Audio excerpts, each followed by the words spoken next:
Right then, gents, it's that time. I suppose we better discuss the Cheltenham Gold Cup. A quick show of betting.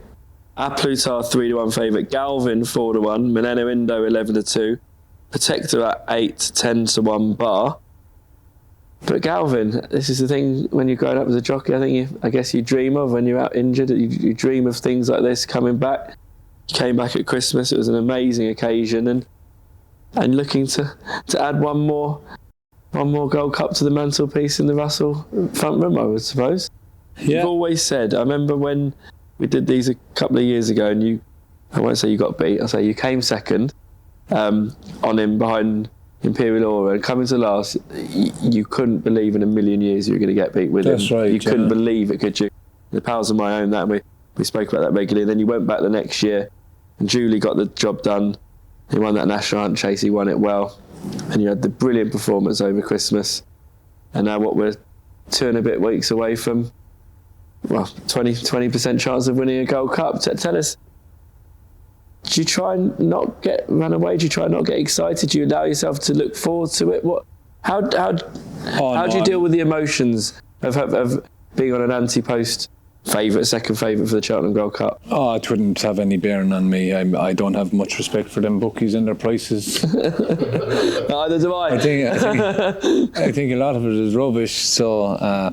Take it to the last video for that, isn't it? Cut. We need that. Yeah. No, look, I don't look. Do you try not to let yourself think about it a lot, or you just don't because you're busy with the kids and running all the other horses? Yeah, just so much going on. There's just so much going on. That's to be honest. Like, obviously, I look at it and we'll know more closer to the day and what is going where. You've ground conditions. You've so many variables. You'd be climbing the walls if you were thinking about it now. Do you know what I mean? And I just don't bother with it. To be honest, I probably won't even look at the declarations when they're done, because they're obviously the 48 hour now, so I'll have another day in between, and then that night before I'll try and dissect it, because it's not like I won't do anything. There's nothing I will do to change a Plutarch or Minella Indo or whatever the other horses are. I have no bearing on what they do, so I can only mind my own business and then wait till declarations come out and see what happens. Try and come up with a plan.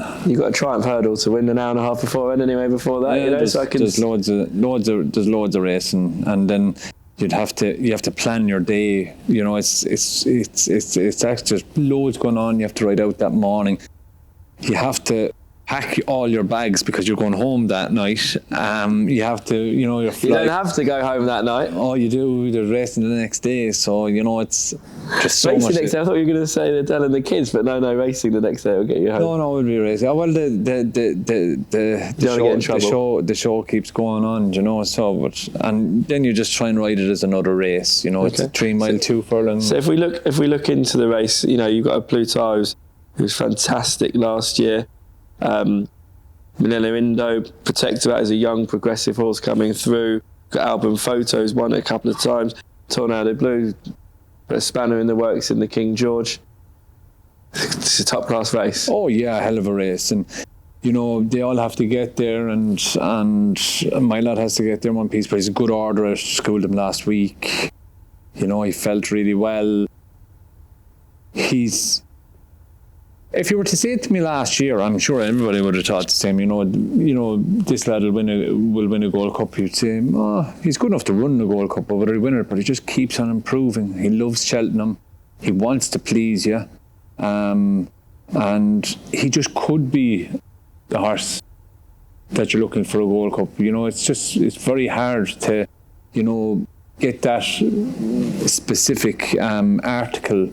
But he stays really well, that we know you need to, and he loves the track. Course form. Yeah, he's got course form, and he's in good form. He's trained by a master, and he does like to be fresh. Yeah, so I think someone will tell you that, is there a stat there that no horses won the Gold Cup that didn't run in the same calendar year or something like that, but I tell you, all of them, they're there to be broken. They're there to be broken, indeed. Bill? Yeah, great race. Proper World Cup, really good, really good World Cup. Galvin is everything you look for in a Gold Cup winner.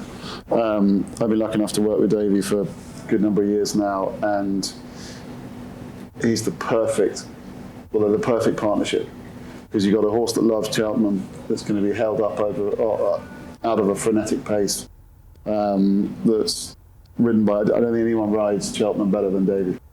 And I'm not just saying that because he's sitting there, but they really will gel as a partnership. And the fact that he comes here on the back of winning a National Hunt Chase 12 months ago shows that, us as racing fans around Davy, when you're standing there lucky enough to watch a Gold Cup, you're watching these horses coming pretty legless to the second last and making their way to the last.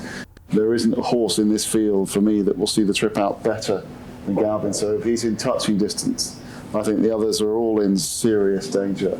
I respect ante-post, I respect Minella Indo, even on the comeback trail. I still think this horse, like he showed last time at Christmas in Leopardstown, where he wore them down, I think he has all the potential to wear them down. But like David says, they've all got to get there. We're still 2 weeks away. They've got to prove their well-being. We could have 5 days of rain. You just don't know what's ahead. But the stars are aligned for him to make a big go at winning this. I mean, you can make cases for Protektorat. He's stepping up in trip for the Skeltons.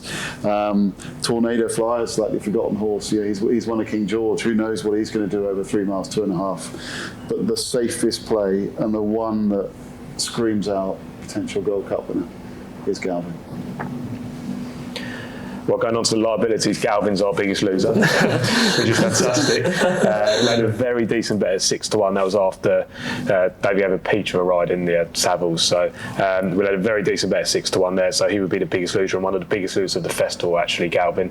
Protektorat and Minella Indo would be the other losers. Minella Indo was really well backed after coming second in the Irish Gold Cup. Henry's weren't in great nick at the time and looked a really nice prep run. It was the first time that he'd come back to form, really, because he'd ran a couple of stinkers, one in the King George.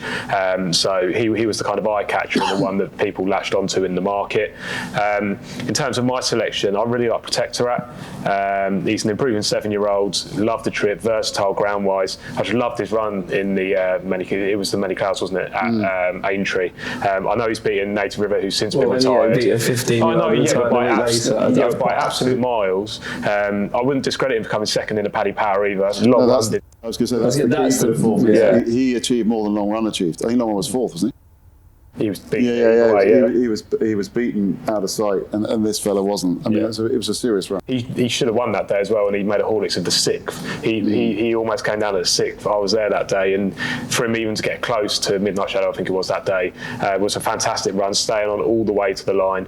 I think he'll love this track and trip, and he'll just be a really strong traveller. I just want Harry to hold on to him as long as possible. I do fear Galvin. He's the most solid out at the top of the market. You could even have him shorter than ante-post. I guess punters are just thinking that ante-post might improve for the hopefully better Henry form than it was over Christmas, hence why he's 3-1 and Galvin's 4-1. But I think he's got a shape for a fantastic race. I really fear Galvin, especially liabilities wise, but Protektorat would probably be the one for me. What do you make of Minella Indo, who, but look, it probably wasn't her finest hour in the King George, but it bounced back slightly last time out of Leopardstown. It was a good race. He was delighted with your boy. Long Run was third, by the way. He was third to Little Josh. So not fourth. So is that 2 all-on errors in the recording? Still miles behind in mistakes. No, I thought that Minella Indo was better. I still think... But not quite the level you need. He's not quite there. I have a feeling that Protektorat could be the biggest danger to Davy. Did we talk about album photo? Funny enough, I was at Willie Mullins' yard earlier in the week, and when Willie said he's not happy with him, he probably is quite happy with him. Yeah. He says fancy shocking Poursoir and starts knocking album photo, you're in trouble then. Album photo burning up together. What's funny is that he said, I'm really unhappy with him, I wish he was in a better place. And then I looked on Oddschecker and he shortened up the whole way, lost the line. Yeah. Someone thinks he's in a decent place. But he could bounce back too. But it's are these horses past their prime? Is this the year for Galvin, or do you go back to the past?